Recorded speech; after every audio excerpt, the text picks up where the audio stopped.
Well, as we put our homestead together, have aspirations to build a high tunnel down in the valley down there that would maybe grow some fruit trees. There's a local greenhouse nursery that does, they specialize in doing high tunnels for fruit trees. And so they are having an open house apple tasting today. Well, we popped into this apple tasting event and met the owner of the farm, and he actually extended the offer to come back when there's not a bunch of people and take a kind of a private tour with him and explain all about these high tunnels and growing fruit in Alaska. But I'm going to come back and visit with Mike, and you're coming along. So we are here with Mike O'Brien from O'Brien Farms. Is that what's called? Yep, O'Brien Garden and Trees. Garden and Trees. This guy is a master. He has been doing R&D growing how many years now? Oh, about 55 years. 55 years, how to grow fruit in sub-zero climates. Yep. Fair statement. This guy has forgotten more than I will ever know. I guarantee it. So he's going to kind of show us around, and we've been chatting already. He said, well, I already told you everything and before I got the microphone on him, but he's just going to show us around and see what we can learn together. I love the high tunnel. I'd like to talk about that a little bit. And then if you've got trees growing or whatever you have happening. Okay, well, I think what we'll do, we'll probably just start at the beginning on the newest varieties, and we'll go to the oldest trees, and we can see the difference as the trees get older and progress in the different amount of fruit. A lot of it has already been picked and harvested, but all right, we'll walk through. That sounds great. If we have a good season, we break about even. Farming is not, well, there is no money in it unless you break it down. This really does well, and I'm just going to stay on this. Specialize. Well, that's right. You know it works. You know that the market is out there, and you're going to go that route. That is not appealing to me. I don't want to stop. I want to keep experimenting. Right. So this farm is experimental farm. Right. I would have never guessed that I could grow peaches here. Yeah. So now, if I ever had time to stop and just think back where I was, because usually the only direction you're looking is forward. Right. So you forget every hardship, all the improvements back there. It's really it's inspiring. It's really kind of an emotional moment. Okay. That you can, well, you see the fruit of your labor. That's for literally. Sure. And so, and here we do it all because we got tired of hearing, well, we had crop failure, so we can't get you the rootstock. Oh, yeah, we have not a clue where your material is at that you're supposed to be getting. Or it shows up and, yeah, it's sat somewhere for 3 weeks and it's all just mildewy, dead. Yeah. And so now what we do, we grow our own rootstock. Once we found out which rootstocks we wanted, we do our own. And we will grow ours for a couple years before we even graft it. So we're starting with a massive root system with a variety on that. Interesting. Okay. Yeah, so our stuff is not just run-of-the-mill when it leaves here.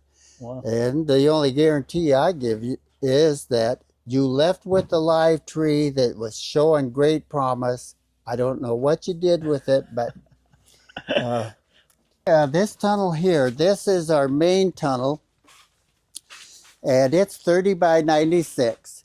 So in this tunnel we have rootstock lined up in March and April. I'll be starting to graft in here, so everything is easily to get to.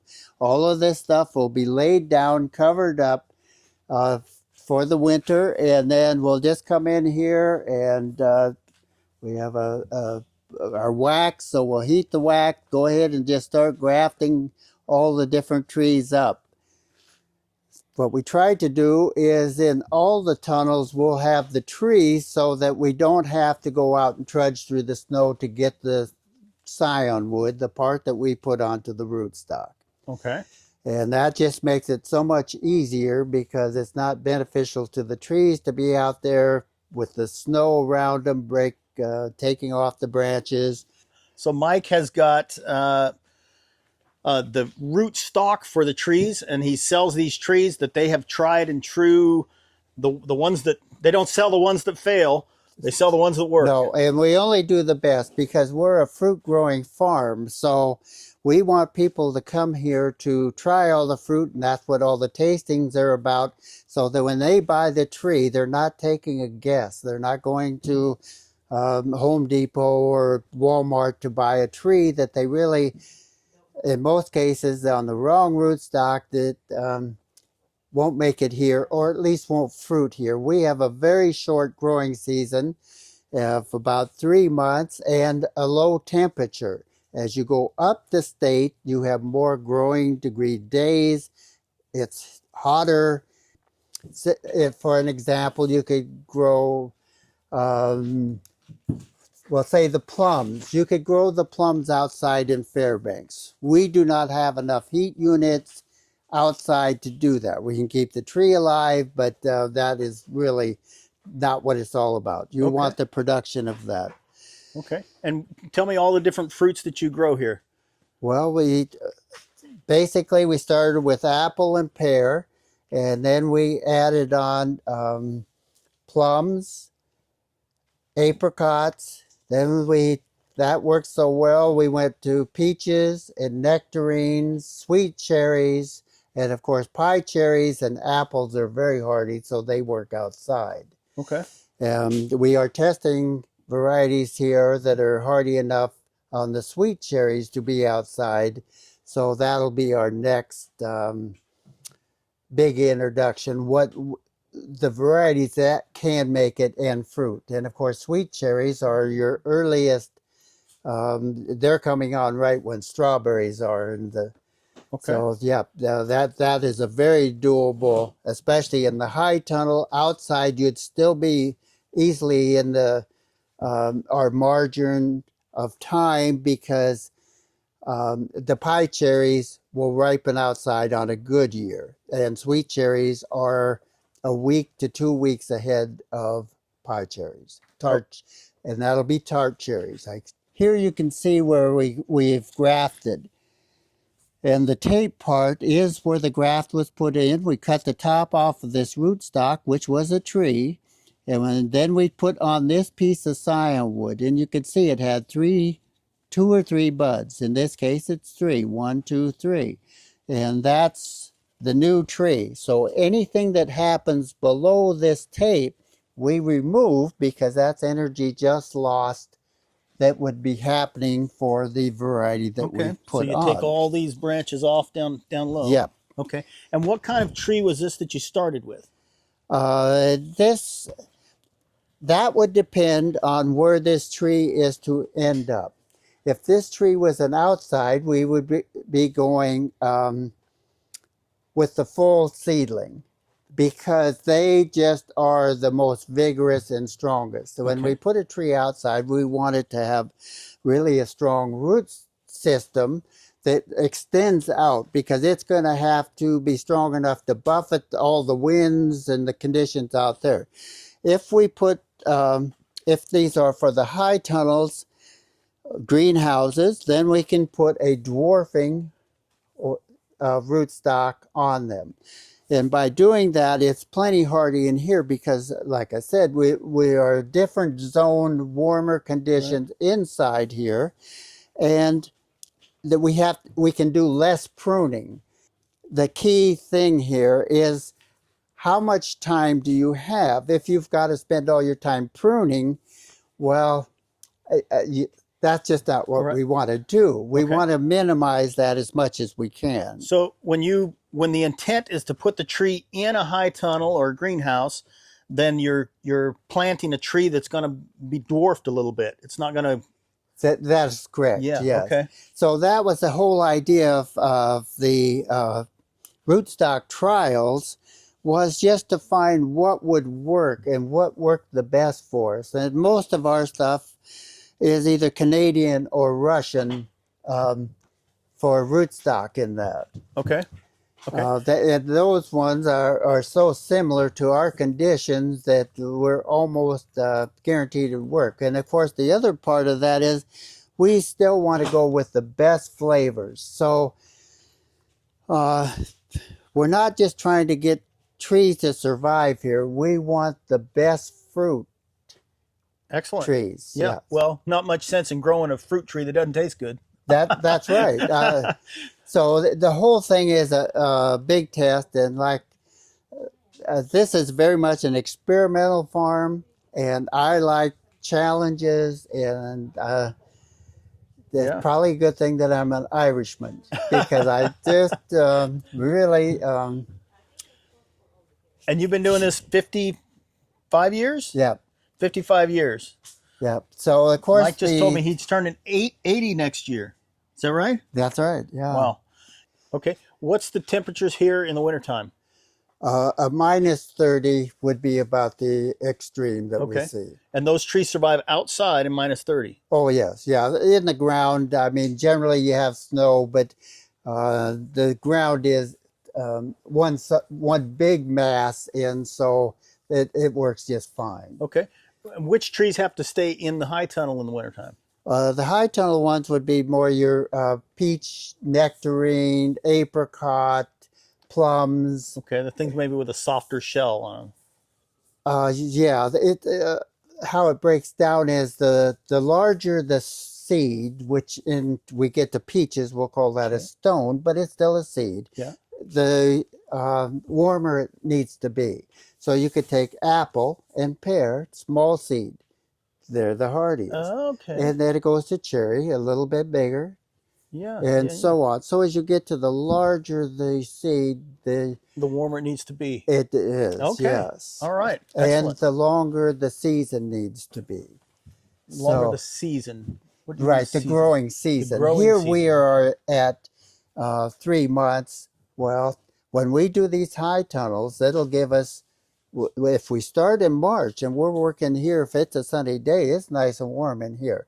So we're gaining at least a month on both ends. So instead of June 1st, and we're actually before May 1st, and then on the tail end, that gives us that much time also. Okay. So, but especially the beginning of the year, it's quite pleasant to come in here, and if it's windy outside or snowing, I mean, just a dreadful day. Right. Inside, it's nice and warm. So it's always at least 10 degrees warmer inside your tunnel Okay. on a cloudy condition. And you're not heating these in any way, just no, the sun. No, there is actually, we're totally off the grid here. Okay.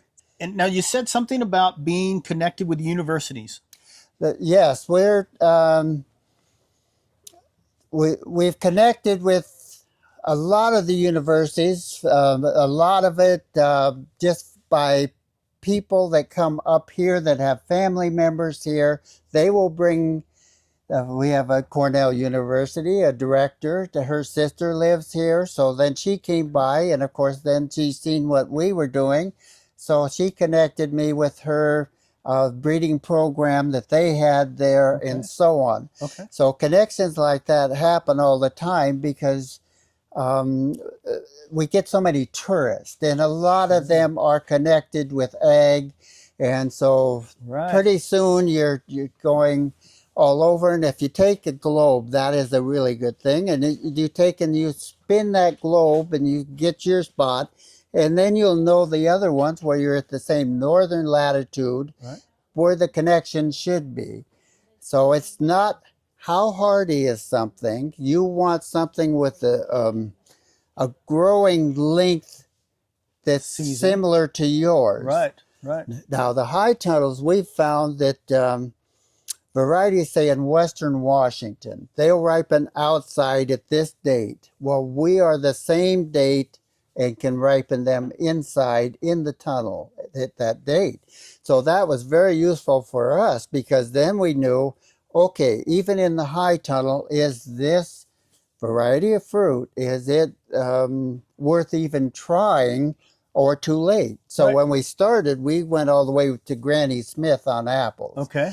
Well, Granny Smith in most places is November, December ripening. Okay. So we didn't stand a chance even in the high tunnel. But we needed to find out where we fit Sure. on the different fruit.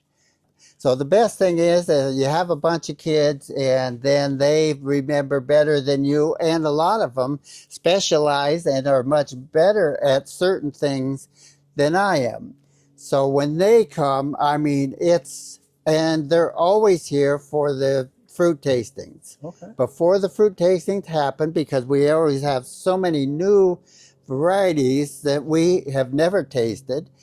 All right, everyone has an index card and they're writing the names down and rating it. So when we get done, we compare and then we talk about that variety and we move right along. Nope, Yeah. that one isn't going to work and so on. Yeah.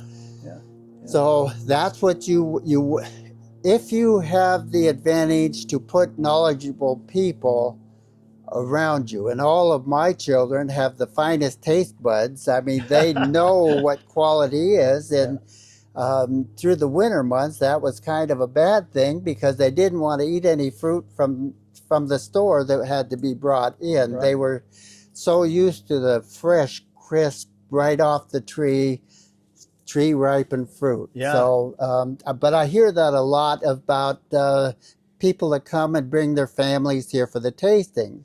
You've just spoiled my kids. Right, I don't know what you had to do that for. Now they're really getting finicky about everything. Right. Well, it doesn't hurt just to be experts in all fields. So if they know what it should taste like, I mean, that's just a plus. One of the biggest drawbacks here with being this far and everything has to be shipped. They cannot ship the fruit at a ripe stage. It just never would make it in transit. So by the time it ripens up in root or sprayed to ripen, you're getting so many chemicals. And another advantage about growing here is the winter takes out a large percentage of our problems, the bugs and so on. So every year that you're starting fresh. So we can, some of the people are just so amazed the quality of fruit and how it tastes compared to the stores and that. Right. Basically all organic. Yep. Yeah. And we can go organic here, and I don't think they can do it elsewhere because the mass infestation of bugs and that. Yeah. So you get a fresh kill off every year, unless they're mosquitoes. Mosquitoes don't bother your fruit much. No, only the pickers. Yeah.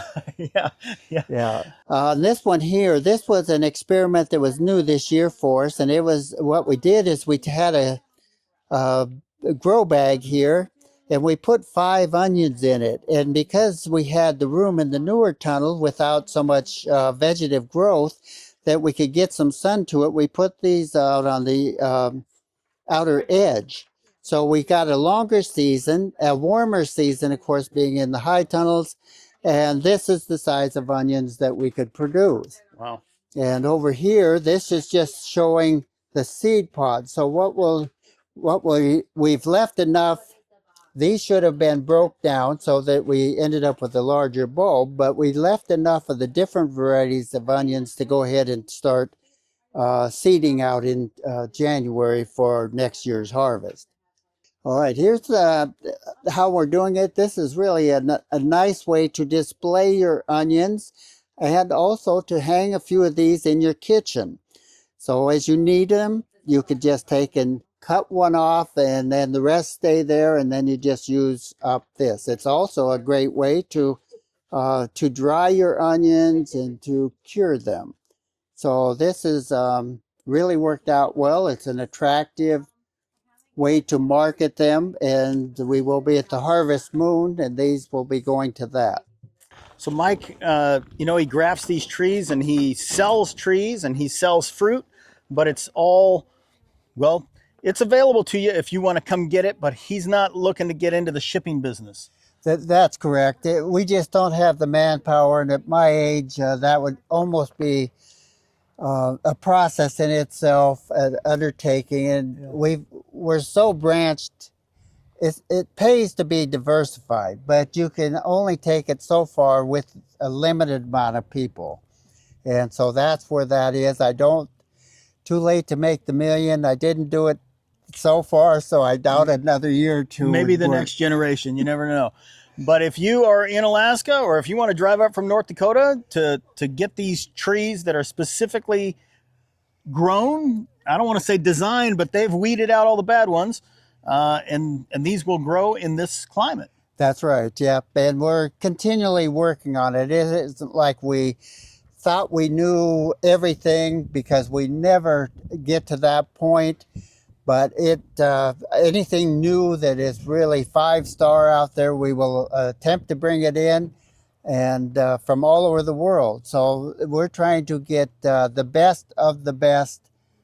And for the Alaska people, I mean, they've waited a long time, and it does make the difference. Yeah, this is the guy for sure. All right.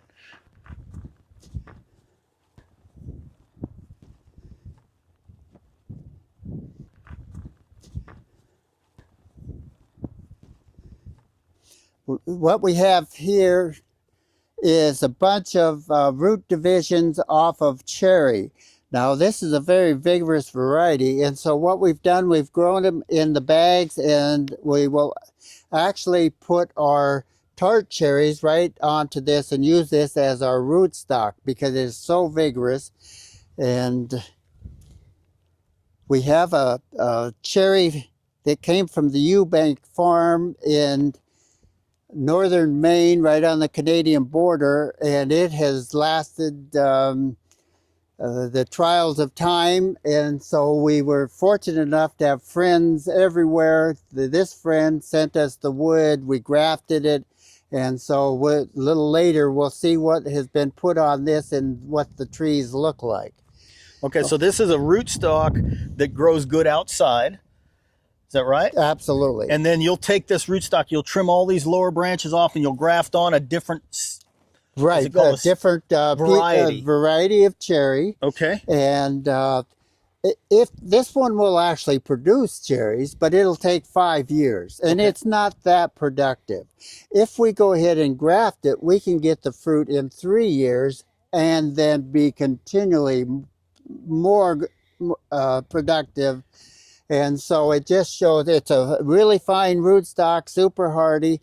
The rootstock always has to be the hardiest part of the tree. Okay, excellent. Yep, it has to bear it up. We're 3 varieties of blueberries that work well.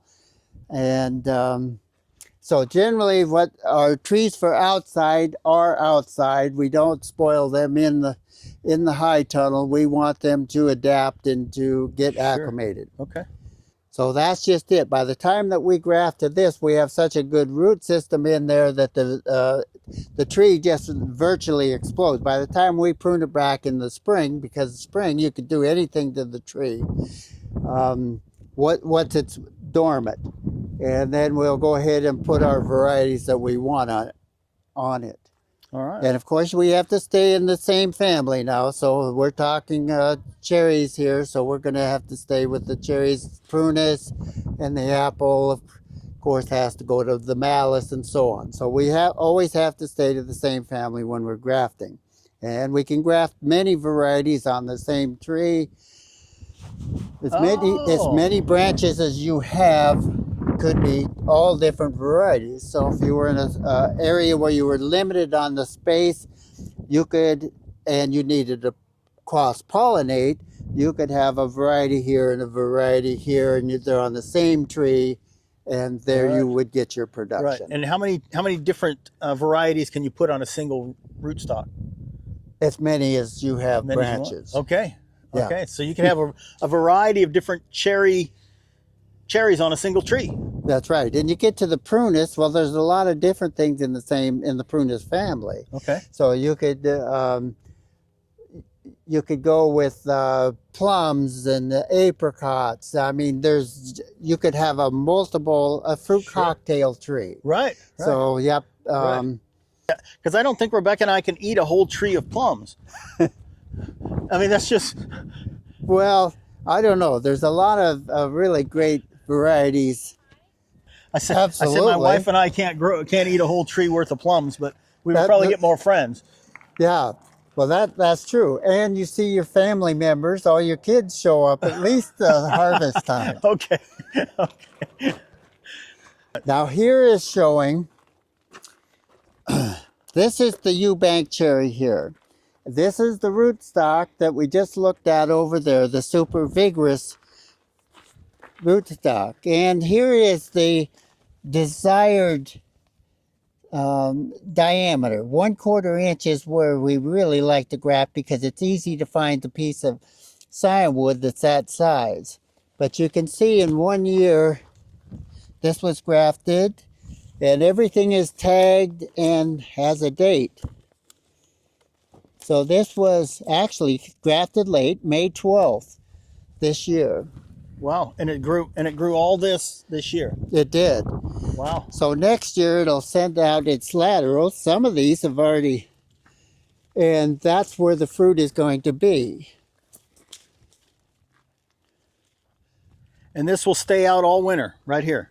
They will, yeah. They're outside trees. Okay. So what we'll probably do is just lay them down so that the snow can cover them easily and the snow load doesn't break the branch itself. Sometimes you get the early snows, they're wet, sticky, and the next thing they bond onto it and your tree's top weighted and there goes your top. Right. So if we just lay them down for next year, if there's any left, I doubt if there'll be many left.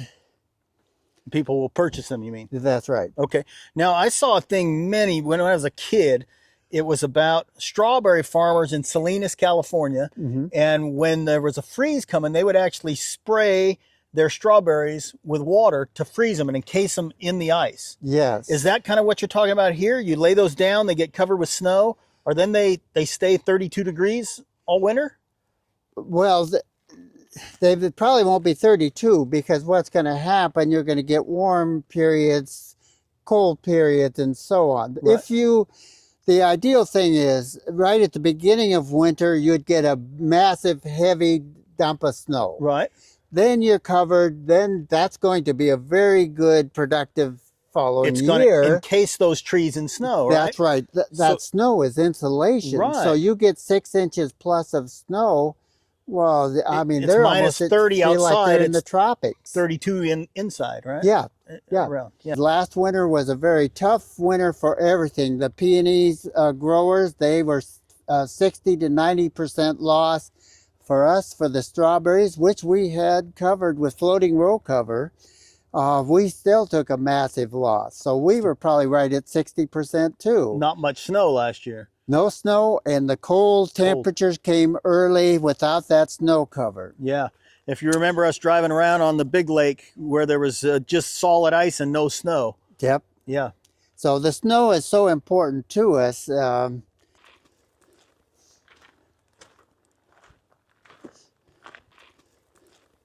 On this side, we have black currants, and over to the other side, we've got Haskap honeyberries. Now, this is probably just a perfect crop for us here. Well, in both cases, but especially these Haskaps. They just love this type of condition. Short season because they're so early. Yep, they will be seeing those in July and August. That crop over there. Well, Okay. That's what you're really looking for because they're so hardy, so productive, and people love them. Yeah. So, okay. health-wise, they're off the charts. So, I mean, not only are they good, but healthy, and those two generally don't travel in the same circle. Yeah, now I think we're sitting at 10 high tunnels. We started at that far gate over there, 2010, those tunnels went in, and then the last ones went in. These are 2-year-old tunnels here, and so we've just progressed east. The other side of the farm is the standing trees off in the distance right beyond that military boom truck. Now, you mentioned honeybees. It was my understanding you can't put bees in the high tunnel. Is that incorrect? That's true. They just get disoriented. And but you absolutely need the honeybees for all your pollination here. And people have said that you put out the best honey. Well, that's a definite compliment, but I would have to give credit to the diversified crops that are here. Right. It's just blended with everything. Sure. Yeah. And so when the Anchorage people come down, generally the guys are in the river getting their fish, and the wives are here, and they're collecting honey products of berries and everything for not only themselves but their neighbors. And so it's a real good thing for us, because that's July and we're in heavy strawberry production at that time. So if you are coming to Kenai Peninsula, whether you live in Alaska or you're traveling your motorhome or whatever, this is a destination to come and it is, yes. learn and get some good fruit. We just had one guy from Michigan. He had 1,000 acres of fruit trees. Wow. So he had heard from his nephew, who had been here, I don't know, 10 years ago. And he was just so impressed. He says, yeah, you're really, this is just totally amazing what you've done and what you've come with. And especially being first generation, yeah, you could see something like this. I mean, if you get up 3+ generations where you were just expanding that knowledge. Right. But the first time around is a little tough. Now this is an experiment, an extreme labor experience. You can see the one thornless blackberry was put in. And so what I did, I just branched it down and then ended up with more plants. But it was done late in the season, thank goodness, because you can see the berries are just now starting to size up.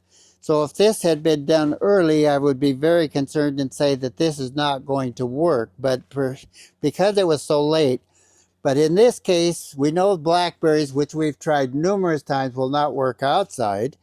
What we're going to do is we're going to take and roll it down into this box, and we'll actually put the shavings on the top, close it up, and then in the spring we'll open it back up, take the shavings off, and stand the plants back up. Now that for most people, I've just exceeded what you'd want to do. Okay. But being Irish and stubborn and have a hard time accepting failure, I just want to see, can it be done? And this is a 1.5 inch berry. So by the time that you get that berry ripe, I mean, it might be pretty darn expensive. Now, blackberries usually take over. Once you start growing them, they're everywhere. So you've contained them in these. I don't know who would plant blackberries. I've been in enough of them to try and get rid of them, but yeah, well, that's true. And usually the blackberries are so thorny that you come out of there. I mean, you fought for every one of them berries you took off. Great for quail hunting, but beyond that, yeah, you don't want to go in there with your dress clothes on, because you look pretty shredded. So you've got this tied up to just some twine. Yep, just to hold them up there. And if it was to work, it would definitely be a different system. But on this one, we really went small scale. With so many failures on blackberry, we knew that it more than likely wouldn't work. We'll give it a shot. Over here, these are all different apples. These are the best apples in the world. And so a lot of them, like I say, we got another tunnel that has no trees in it yet. All these ones that we've grown in the bag, new varieties, a lot of them will be growing over there. So you'll just pick them right up from here and carry them over there? Yep. And you can see here, we actually have a poly liner inside this one. So this one makes it easy to grab hold to move the plant. And once we get over there in the hole in there, then we will just take a knife, slit the poly, pull it out from under it, and the tree will be in its new home. In a hole in the ground. in the hole in the ground. Okay. Yep. Okay. My taste bud really doesn't determine which ones I'm going to be grafting. Your taste bud does, I see. because I'm selling you the tree and me. Of course, I have my favorites, Yeah. which I always grow. So Yeah, there you go. It's good to be the king. And here you can see now down at the base of this one, we're talking rootstock. So that should be pruned off because we're just wasting energy that should go into the tree. But you can see some of the varieties for such young trees that they've only been in here 2 years have the fruit on. And the reason those still have the fruit on is because they weren't ripe.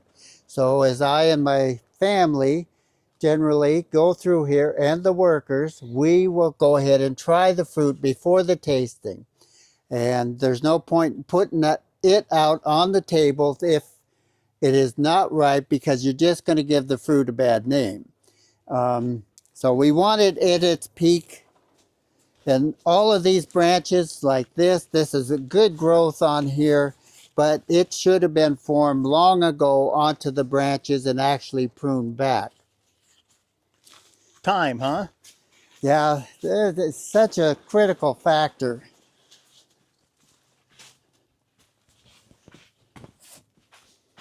Well, let's see. Well, let's go down this one. And this area here, this is all the red flesh apples. It's the different varieties of red flesh apple. And So would these survive outside? they wouldn't ripen in time. Okay. Because you have to, if they're only looking like this inside, we know that these have had a month ahead Longer of than outside and warmer temperatures. So, yep, anything that hasn't already fruited in here would be out of the question outside. And you can see here was probably a little bit of a family tasting test there. You can see all the apples. Oh, yes, yes. A portion on the gone. chair, huh? Yeah. And then more of different varieties. Now this one,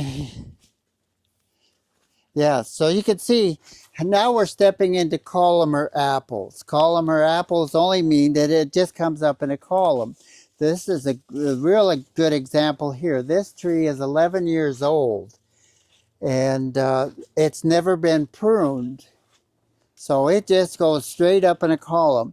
Now you can see that the planting, I've planted these every 2 feet. The whole idea there was I was trying to get people to realize if you only have a small place to plant, a small little greenhouse, you can still put these trees in and get quite a few of them in. So they're planted 2 feet apart. They do get full-size fruit. And so this would be the way to go. Now, eventually, what this is going to be is 1 10-foot wall of nothing but fruit. Okay, now you said this tree here is 5 to 6 years old? No, this is 11 years old. 11 years old. So when you say eventually, you're talking about a few years on down the road. Yeah, when I get closer to retirement age. Okay. All right. Now, you talked the other day when we were visiting, you talked about the size of the root ball that you put in the ground. Yes. All right. If we step back, these were on 4-foot centers. Now, the permanent trees are 8 foot apart. So that means we ended up with a tree in the middle. So generally, if we're planting, we'll plant 2 of the like kind together. One of them will go to a future tunnel. And what we've done is the permanent one has a 3-foot hole that we have put this ground cover in, and we've cut a 6x6 liner in that hole. And the reason for that is about 45 years or so ago, I did a greenhouse and I just planted the trees in the ground. Well, I had such massive growth by putting it in there without any extra heat that I couldn't keep it out of the poly. So I was pruning almost with a chainsaw, and finally I had to tear the poly out. Then the tree grew through. I ended up tearing the greenhouse down. Then I had weak trees because they had never been subjected to winds. So all the trees were leaning because the prevailing wind had them all just leaning over. So then I had to tie tree to tree and then put the stake rods down to the side to support the whole thing. By the time I finished with that, and when I got over here and started putting these up, I said, that will never happen again. And so then I figured, okay, now if I put a plant in a pot this big, it will only get this tall. And the reason why, it's root bound. So if I want 10 feet of growth, how big is this hole going to have to be to make actually, I'm just making a pot, and I'm controlling the roots because they don't grow through this. It's barely. I mean, you have just girdled them off. So at that point, I thought, all right, I'll go with 3 foot. And so I got a 3 foot auger, and I drilled down, augered down to 18 inches. That's where my gravel was because I wanted good drainage. And then I amended that soil in there because I wanted the fast growth. I wanted the vigor, and that's what you see here. Now this is amended soil that's around the base. So all of this area has, where the tree is, has this ground cover in it that extends out onto the existing ground. Then I came through with the other. Now you're thinking this stuff is probably pretty spendy. Well, it is, but just think how much labor cost would be if you had to come in here and pull weeds or pay someone to pull the weeds. Right. You would still be back in the first 2 tunnels because you're be constantly weeding. Right. So you said that you planted, some of these trees were 8 feet apart and they got 3 foot holes. They're 1.5 feet in from each one. So there's 3 feet. You got 5 feet between them. That's right. So as we get a little more senior, we come up with more ideas on how to save time because we realize we're getting more limited on what we got left. Sure. So you have to get smarter. Sure. The unfortunate part is as you get older, you're not quite as strong and as fast as you used to be. Yeah. So it's a compensation deal of a balance. When you finally figure it out mentally, you don't have it physically anymore. That's right. Mike, tell me about this one here. Okay, this one, something happened to the root system on it. And it does happen. But if there's nothing wrong with the variety, because what we did here, we planted in 3s. So you could see that whatever happened down below was only the 1 tree. I see. So it's the 3 of the same variety. Yes. I see. Okay. And is that so they can kind of cross-pollinate each other? No, it's just that if something happened to one, which it did, to be a good test, you always want to do more than one. Sure, sure. And, yep, so whatever it was, we'll find out once we pull that tree out of there just what happened. It's going to get dissected, huh? Yeah. Now tell me about pollination. How do you pollinate these? Well, we have roll-up sides on these high tunnels. Okay. So the bumblebee, he is the smartest of the bee family, but anything works. I mean, a fly is just something to get into the pollen to take it to the next one. Right. So, yep, the bumblebees will come in, and the more that you have on your farm, the more bees, because they reproduce by what is available. So then when you have a mass amount of bees, it's no problem. You'll just see all the different size bumblebees coming through here. They come through. And honeybees too, but unfortunately, the honeybee just doesn't know how to find his way out as well, but they do. They do. I mean, to some extent. Now, was it you that was talking about the different wavelength of light that the honeybee versus the bumblebee? That's right. Yeah, sees? they are on a different system. So the bumblebee can figure it out. And for some reason, the honeybee can't, even if you have the roll up and the doors open, they don't grasp what you would think logically as a person, that you can feel the breeze coming in. That's the escape out. The Yeah. breeze is coming Yeah. in. But the bumblebee Yeah. does do that. Yeah, it has And something to so do with the the light honeybees- wavelength that they see. Yes, yeah. Yeah, when a honeybee gets in the high tower, they just bang their head against the ceiling and they Right. and They'll they go die, up to the basically. warmest spot. And so what a person could do, and we have done it to some of ours, in the highest spot over there, we've made it so that we can just drop that panel right there and roll it up and put it right on a piece of PVC right over the door. So then once we're through the pollination part, we can roll it back up and wiggle wire it back into the channel that we put. So that's how we've done it. If we see a mass amount of our honeybees in here having a problem, we'll just take and put channel and wiggle wire over that block. Then we could just open it up. Okay. Yeah. Okay. So these onions, we've left 2 seed pods per variety, and these you can see they're the red onions.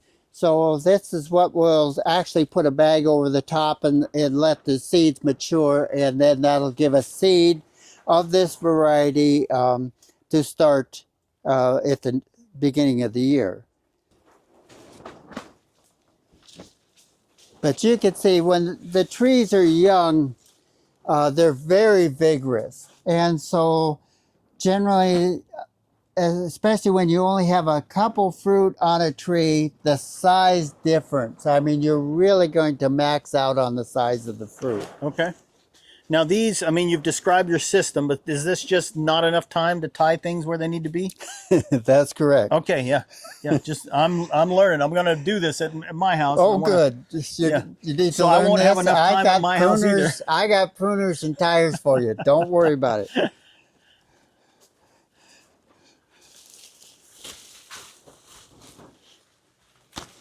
Yeah, so you can just see the apples, what's tested and everything. So what happens to all of these, you're probably wondering. What we'll do, we've got a cider press. We'll go through, wash them, gather them up, clean out any bad spots, and then run them through the press, probably for our next tasting. Okay. People really like that, where they generally you find all the kids and you put them on there grinding them up and pressing them out. So they really enjoy that part. And are these grapes? they are. You growing wine? Is this wine grapes? Is this your secret bootlegging operation? No, this is actually the last, well, I guess it's 3 grapes I'm going to ever grow. Oh. Yeah, I've planted so many grapes, and this is it. I'm down to 3, and actually I kind of hope that they don't make it through the winter so that I can try something else. You can check that off your box. Yeah, Okay. I have a real hard problem eliminating plants if they are surviving. Right. But Right. yeah, Okay. it's not very practical businessman, that's for sure. And this tunnel here, there's just a little bit to show on this one, but this is where it took 2 days or parts of 2 days, and I actually formed up this. This is tart cherries over here. And it's a lot of different varieties. I want to see how they're going to compare in the high tunnel. Okay. So, of course, I've already said tart cherries work outside. They do. But inside, it's going to give you an extended season, because inside now, you got to realize you're going to be at least a month earlier than the ones outside. Right. Right. The fruit is going to be bigger, and it's going to be more plentiful. Okay. Yep. Okay. So you're going to increase in here. Now we've got some vegetation on the ground. Yep. Is that is there a purpose for that, or is just haven't cleaned it up, or how's I that? haven't cleaned it up. That was when I told you before that I had a guy from Michigan that had a 1,000-acre apple farm. Okay. He came in here and he said, well, these could really use some pruning. Well, he threw the guilt into me that I said, okay, I'm just taking 2 days, or I'm just going to go ahead and start pruning. Okay, okay. Well, I got 2 days out of it before the emergencies were so bad. Something else piled up. Yeah. I didn't know sometimes leaving the clippings on the ground puts something I didn't know. So Nope. This just needs to be broomed out, cleaned up, but you can see how much cleaner it is, how you can walk through easily. sure. Yeah. And so what is happening here, of course, because all fruit forms the prior fall, it's already doing that. Over here, we'll just have to get to it on hopefully before December, or over on this area. But you can see here's this, and this one over here is peaches and nectarines, new varieties. Okay. Well, you can see it is completely out of control. So that's unfortunate because all of this growth, if I cannot form it to a line, but there's way too much growth for what lines I have, it's just going to have to be taken off. Energy that went into that's going to be cut out. Now, these appear to be closer than 8 feet. Yep, because they're on the 2 foot. That's hole. right. They're temporary. 4 foot. Okay. So we will just take this tree out. Now you can see it's a substantial tree. It is to the point after 2 years that it's growing into the others. So what I've done is I bypassed them because this one is going to come in here. So next spring, if I take and roll it back, take this tree out, it's ready to go. If I had a place for it to go. So that's a 2 foot hole. That's right. And that's a 3 foot hole. It is. Okay. Yep. All right. And would you then sell a tree this large with a 2 foot hole? I could if I had a bunch of those. If it was something that was so good or unique, I would just go ahead and graft and make more and sell those. Okay. Because I have such a, I mean, this is full production right Sure. here. Yeah. And so when you're pruning these, that's what you're using for the grafting? That's right. Okay. Yeah. So in the spring, when I go ahead and prune these, and basically what I do, when we get to the larger trees, I try to have all of the growth that's above the 10 feet taken off because it's up into the poly. I sure don't want the wind to be working the poly. I come back in the spring, I got holes everywhere because of that. Right. So if I take that off, then I can come in and do all the side pruning forming down below in March and April. Sure. Okay. So, yep, and that's what you do. You just go through and you can tag or whatever, or go through with your cooler and you pull off the scion that you want and then into the refrigerator so that you have it available when you start grafting. Okay. Now here's a little side tip that's really important.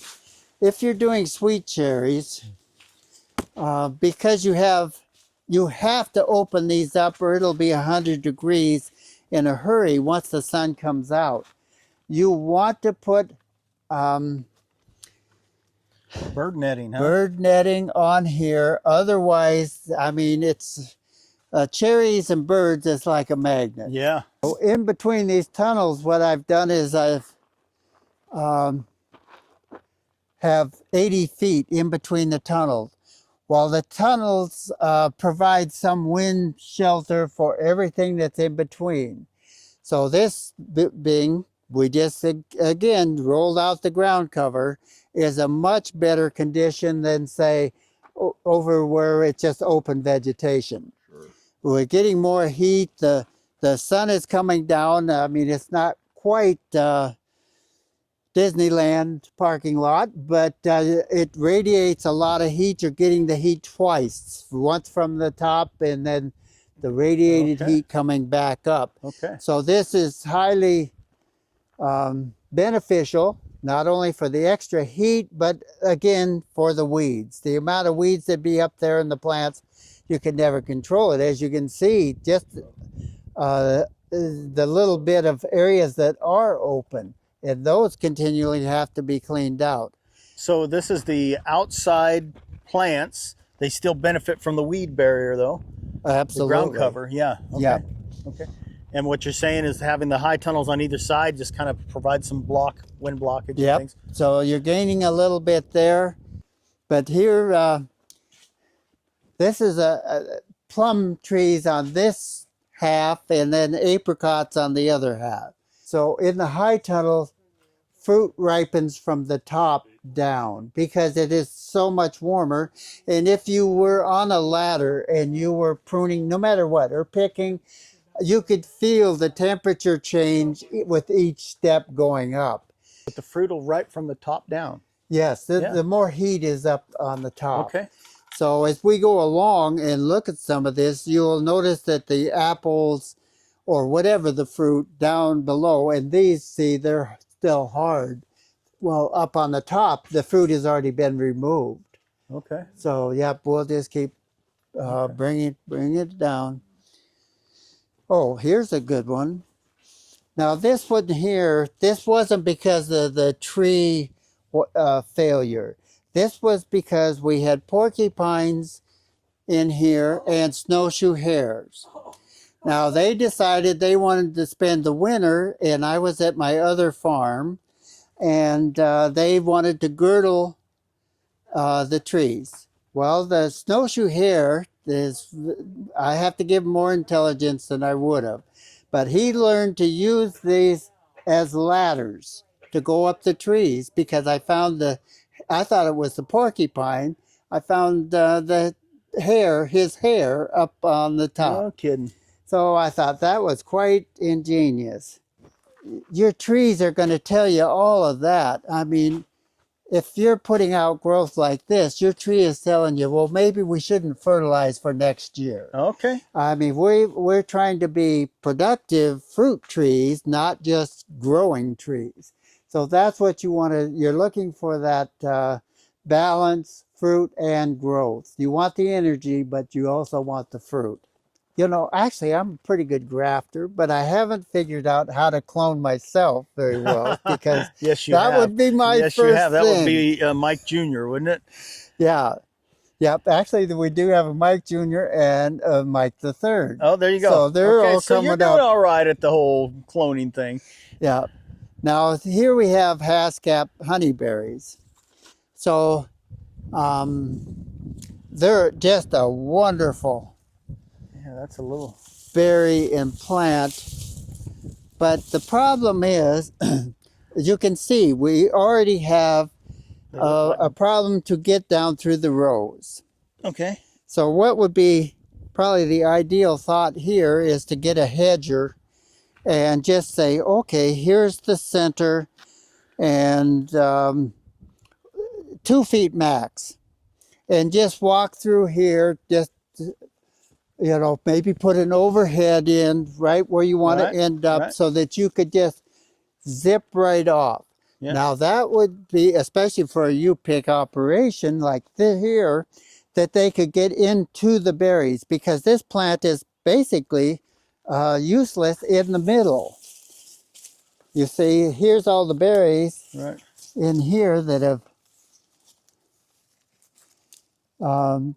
that weren't picked because people couldn't see them. But here, the blueberries. Now, a lot of people, I was comparing the two. Okay. A lot of people like blueberries and a lot like Haskap. So I thought, all right, we'll just do a double planting here and we'll just see which is the most productive, the better choice. Okay. Well, hands down, the better choice is Haskap because it starts early, it's reliable. Now here on blueberries, we're just seeing they have been picked a time or two. But we have a lot of green ones, Haskaps are already done. The plant is bigger, much more production. So between the two, I would always go with the Haskap. I like the Haskap as well, if not more. Now, when you're outside, are you doing the same thing? Is this a 2-inch hole with the liner? No, outside, no liners. Right in the ground. We want as much root as we can get outside. Okay. Yeah. And here's what happened here. Now these plants, last winter without the snow cover, and the cold temperatures right up front, it's just again shows you the difference between the two. Blueberries, and these are the hardiest of the three kinds that we grow, are not near as hardy as the Haskap. So what's the name of that? Haskap, Haskap. Haskap. Okay. It's the same as honeyberry, but a different part of the country. Haskap is Japanese. As they call them Haskap, because they're actually a little different family, but if you're in Canada, it would be a honeyberry, or Russia, I think, calls them honeyberry and also. they taste just like a blueberry? Well, in my opinion, they're a little better because I like sweet tart combination. And for these, you need different varieties. So you can definitely there's see. a couple right here. Oh, okay. So these are different varieties? Yep. It has sweet tart. Oh, yeah. And blueberry sweet. Okay. The first one I ate was tart, and the second one had more sweetness to it. Yes. And this is one of the later ripening varieties. So, but you need to have at least 1 to 7 for cross pollination. This one has almost been picked out, harvested, and yeah, there's a couple left in it, but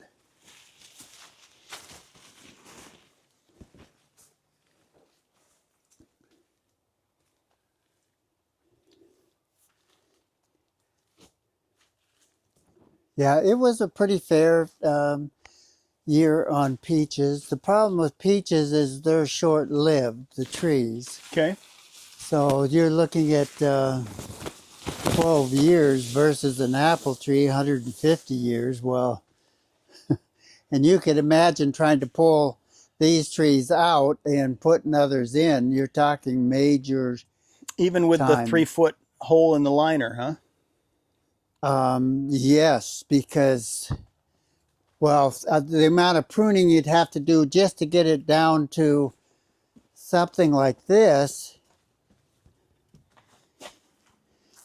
Right. Now you can just kind of see how much work that's going to be, because it is, that bag down there is probably just full.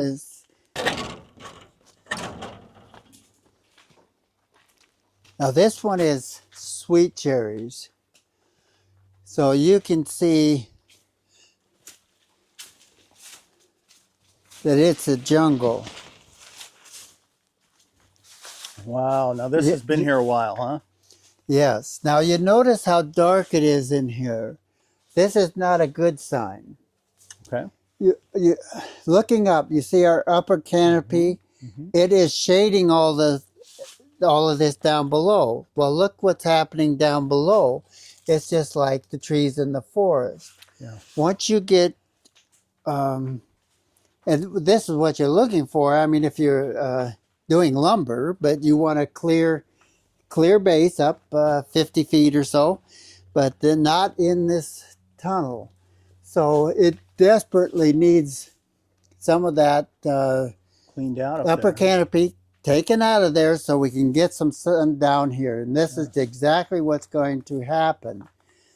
Now, will that come back if you cut that upper canopy out? Will this come back? Well, yes, it would actually send something new out, because we're still alive down here. Okay.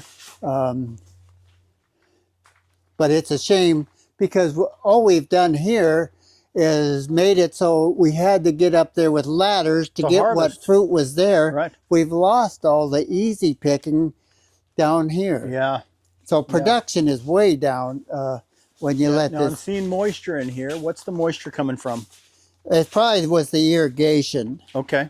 Yep, we had irrigated and turned on, what was it, last week. So that'll be the last it gets watered for the season. But, oh, here's the... There you go. Look at that. Yeah, here's... now, this is tart cherries. So... And usually on the U-pick, what I'll do is say you can only pick up as high as you can reach. Okay. Because I want to keep the farm. I don't want to be working for you on your farm after you sue me That's after right. you came off the You ladder. fell off the ladder, yeah. Yeah. So, yep, this was really, really productive. We took a lot out. Now, you can see the difference. This side was done 1 year earlier than this side. You notice the difference here on the way that this one has been managed better. Mm-hmm. So this one definitely would be the first thing to get up there, and preferably before the first snow, and at least knock off that top of these trees. And these down here, kind of what I call suckers. They just are. cut and those off and clean them up, huh? Absolutely. Okay. Yeah, we're just wasting energy there. But it's looking good because you can see the leaves are starting to die, just like our birch trees now. Okay. And that's what we want to see, is they're shutting down, getting the energy back down to the roots. Okay. So that's a very encouraging with all these trees, thing, even all the way to the top. All these leaves will fall off then? Yeah. Yeah, okay. And then there's a blower right there. We'll just take the blower and just blow it all to one end. And then when we spray, because we have to spray the trees with dormant oil, because any insects that have accumulated through the season will lay their eggs in the trees. Okay. And so if we come through with the dormant oil, which is just a paraffin wax, it's a suffocant. It suffocates where they can't come out. Okay. And after we spray, it'll just be shiny. It'll look like stick trees, right, but they'll be shiny. Okay. And our sprayers, it sprays everything. So if the eggs are attached to part of the framework, it doesn't make any difference. It's going to overspray. We'll get it. Okay. And wow. But yeah, that's definitely the way to do it, is the dormant oil.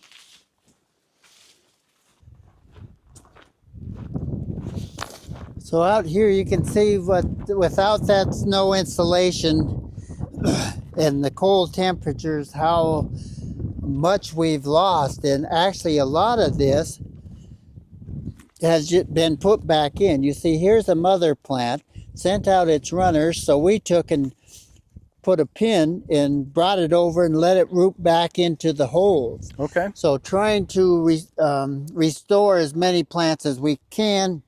Sure. And once that's rooted, can you cut the runner? Yes, but we will do it next spring. Okay. Because if it's pulling any feed at all from the mother plant is supporting it. Sure. The So, umbilical cord, right? And then a lot of times, well, in this case, we had a surplus of cole crops. So we thought, we just got blank holes anyway, at least just shove them in if something works. But the problem was they'd been in the flats a little bit too long, I think. And they didn't quite... Is this broccoli? Get that energy. Yeah, broccoli, cauliflower. Over there, I usually get a dump truck load of soil brought over, and all the amendments are there. So then I go ahead and buckets and buckets of material, I bring that over. So what I'll do, I'll take and either plug it out, but generally I'll just take and push it back with a bar. Mm-hmm. And then I'll just take the new plant, put it in, and then I'll have the bucket right there, putting the amended soil right in with it. Oh, okay. So they say, well, geez, after all these years, haven't you ever heard of rotation crop? Well, basically, I'm doing that. I just rotated that soil. This is brand new soil for that plant. So each time, yeah. Yeah. Yeah.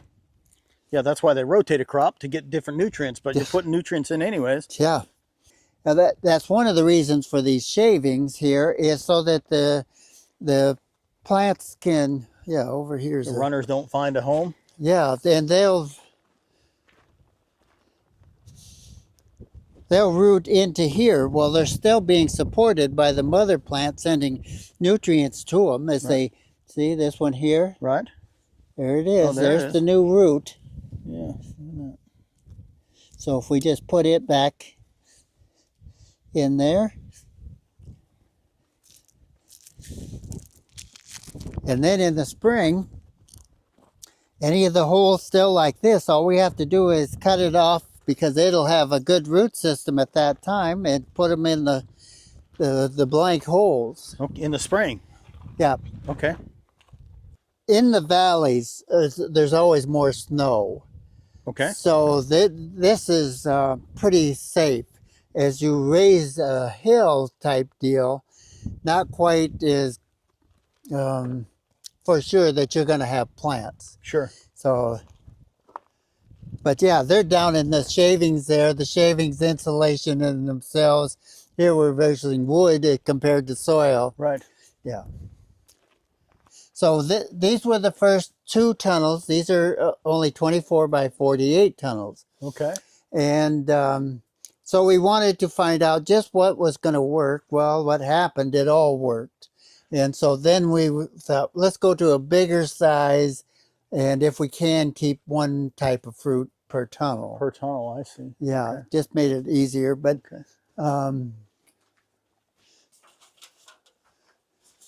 this is 24 by 48. Is that what yep, you're saying? 24 by 48. And you find the 24 doesn't get you as tall as a 30, right? Right, and you see in here we only have 4 rows. Right.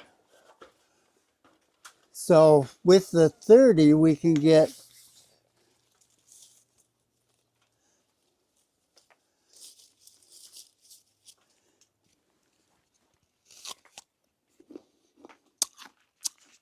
see, this one is getting much closer to ripe. This will be perfect in 2 weeks before our last tasting.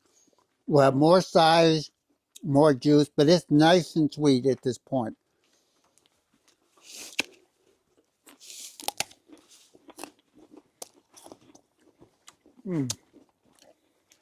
Yep, this tree here, this is Honeycrisp. All of the big ones were taken off the top for that last tasting. So in 2 to 3 weeks,